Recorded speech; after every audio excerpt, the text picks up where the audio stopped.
जिला मेरठ के किठूर विधानसभा क्षेत्र के गांव सिसौली में मौजूद है। बात करेंगे जनता से किस तरह से 5 साल पूरे हो चुके हैं, विधायकों के कितने कार्य सामने आए हैं। लगातार जनता कहती है कि वोटिंग के समय पर, चुनाव के समय पर लगातार जनप्रतिनिधि जनता के बीच में जाकर के जनसंपर्क करते हैं, वादा करते हैं, लेकिन कितने वादे हकीकत में देखने को मिलते हैं। उसी को लेकर के जिला मेरठ के सिसौली गांव में हम पहुंचे हैं। वहां की जनता से बात करेंगे, क्या हकीकत है। जनता साफ तौर पर बताएगी कैसी सरकार चाहती है, विकास के नाम पर, जाति के नाम पर या धर्म के नाम पर। क्योंकि लगातार अगर देखा जाए 22 की लहर के लिए, 22 की रेस के लिए सभी पार्टी अपना दमखम अपनाने लगी है। और सबसे बड़ी बात यह कि अखिलेश यादव का साफ कहना है कि अब की बार 400 पार। तो क्या कितना हकीकत है और सरकार के लिए जनता का क्या कहना है, कैसी सरकार चाहिए। साफ तौर पर योगी जी का कहना है कि जो पिछले 5 वर्ष में उत्तर प्रदेश के अंदर विकास हुए हैं वो पहली सरकारों ने कभी नहीं करवाए हैं। लगातार जनता के लिए, जनता के बीच में जाकर झूठे वायदे किए हैं। तो उसी को लेकर के जनता हमारे साथ मौजूद है। जनता से बात करेंगे, क्या हकीकत है, कितनी सच्चाई है, कितना विकास हुआ है। लगातार जनता के लिए जितने भी आरोप प्रत्यारोप सरकार एक दूसरे पर लगा रही है, जनता साफ तौर पर क्या कहेगी और कैसी सरकार चाहती है, कैसी सरकार चाहिए और जनता के लिए जनप्रतिनिधि कैसे चाहिए। क्या नाम है भैया आप? सर मेरा नाम पंकज सरोवा है। पंकज जी, सरकार के कार्यों को लेकर के कितने संतुष्ट हैं? सरकार के कार्य से लेकर संतुष्ट है और बहुत कुछ संतुष्ट है। जिस प्रकार का हमारा यहाँ पर माहौल है, जो प्रशासन को लेकर माहौल है वो सुधरा है, उसमें सुधार हुआ है और कुछ कार्य भी बहुत अच्छे हुए हैं जो विशेषकर जनता के लिए, किसी विशेष व्यक्ति के लिए नहीं है।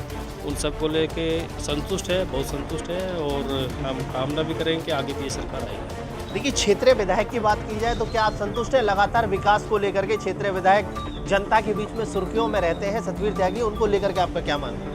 ये है कि भाई जो कार्य करने थे वो करे, कुछ कार्य है, कुछ रह गए हैं, लेकिन ये है कि हमेशा कार्य करते रहते हैं और उसमें प्रगति हुई है तो आगे भी प्रगति करते रहेंगे। तो इस हिसाब से ये क्षेत्रीय जो अपना क्षेत्र है उसमें काफ़ी विकास भी हुआ है, अपने यहाँ पे विशेषकर हुआ है। और कुछ जैसे डिग्री कॉलेजों की बात हुई थी वो भी सब हो रहा है, तो इसमें हुआ है। और मेडिकल को लेकर भी काफ़ी सुधार हुआ है।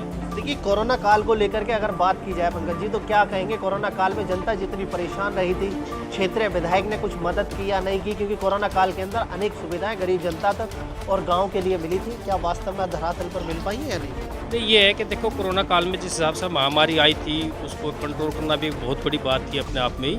लेकिन सरकार की तरफ से यहाँ बहुत सुविधा की गई थी, बहुत लोगों को यहाँ हुआ और इलाज हुआ बहुत हुआ। ये ना होती सरकार तो हो सकता था और ज़्यादा परेशानी होती, लेकिन कंट्रोल हुआ है और एकदम इतनी बड़ी महामारी को एकदम कंट्रोल करना भी बड़ी बात है। आपका क्या नाम है चाचा? मेरा नाम कुलदीप सिंह है। कुलदीप जी, क्या कहेंगे सरकार के विकास को लेकर के, गाँव की जनता को लेकर के, जिस तरह से जनता परेशान रहती थी, आज की क्या स्थिति है?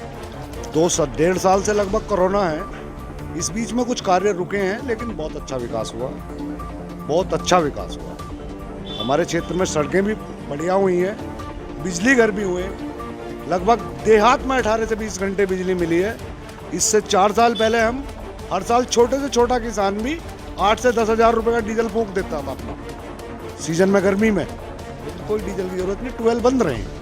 आज की फिलहाल की बात की जाए, किसानों की एक सबसे बड़ा सरदर्द भैंस चोरी, बिजली चोरी और आपकी बिजली की मोटर कट जाना ये रहा करता था। आज की सरकार में कितना आप सही मान? ना के बराबर है, बहुत कम है लेकिन बहुत कम, ना के बराबर।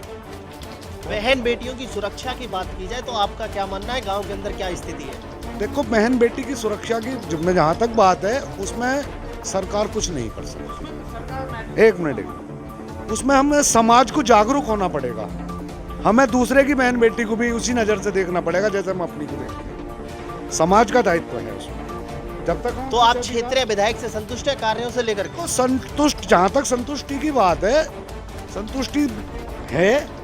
अगर इस कोरोना कालखंड को निकाल दें, काम हुए हैं, लेकिन इच्छाएं तो कभी पूर्ति नहीं होती आदमी की, लेकिन संतुष्ट है। आपका क्या नाम है? मेरा नरेंद्र सिंह है जी। नरेंद्र जी, क्या कहेंगे सरकार के कार्यों को लेकर के और क्षेत्रीय विधायक के कार्यों को लेकर के कितने संतुष्ट हैं? सरकार से तो हम बेहद खुश हैं जी और चाहेंगे कि अगली बार इससे भी ज़्यादा सीटों पे आवे।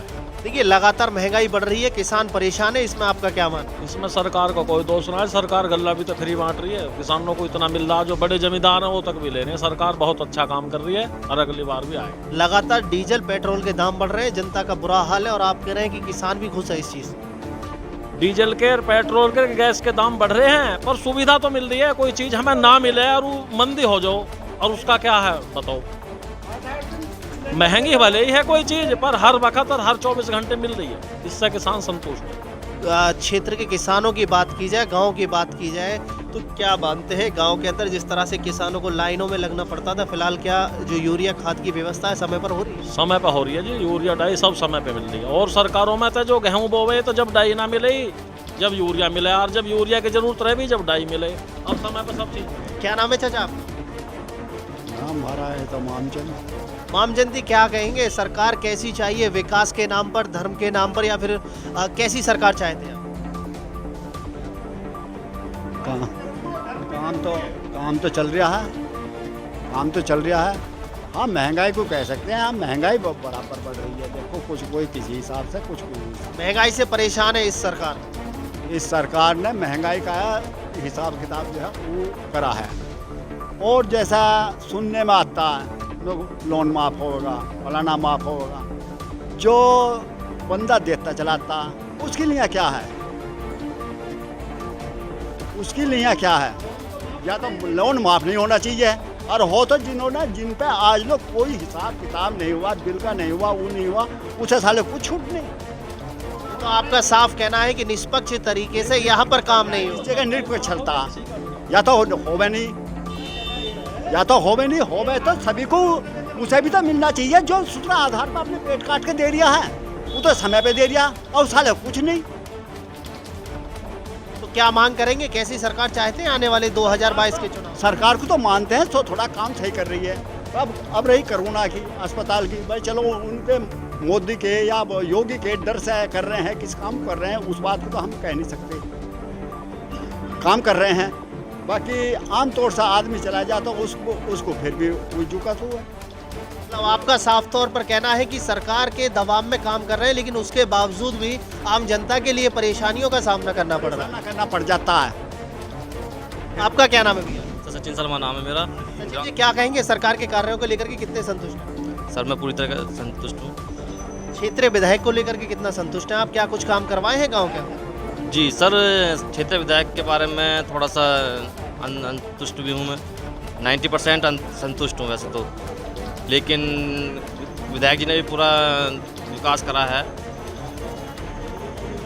देखिए, साफ तौर पर देख सकते हैं कि यहाँ पर किस तरह से जनता ने अपनी राय रखी है, क्योंकि लगातार अगर देखा जाए तो चुनाव से पहले जनता के लिए एक बड़ा मौका होता है जनप्रतिनिधि चुनने का। वहीं साफ तौर पर अगर गांव के विकास की बात की जाए तो जनता कह रही है कि यहाँ पर विकास हुआ है, क्योंकि लगातार देखा जाए अलग अलग सरकारों में अलग अलग जगहों पर विकास के नाम पर धोखाधड़ी देखने को मिलती है। लेकिन हकीकत की बात की जाए तो गांव के लोगों ने साफ तौर पर बताया है कि जो कोरोना काल था उसकी बात की जाए तो वहाँ पर भी सरकार द्वारा जो निधि चालू की गई थी, जो योजना चालू की गई थी, वो गरीब लोग तक पहुँच पाई है। मेरे सहयोगी हैदर के साथ अतुल शर्मा की रिपोर्ट।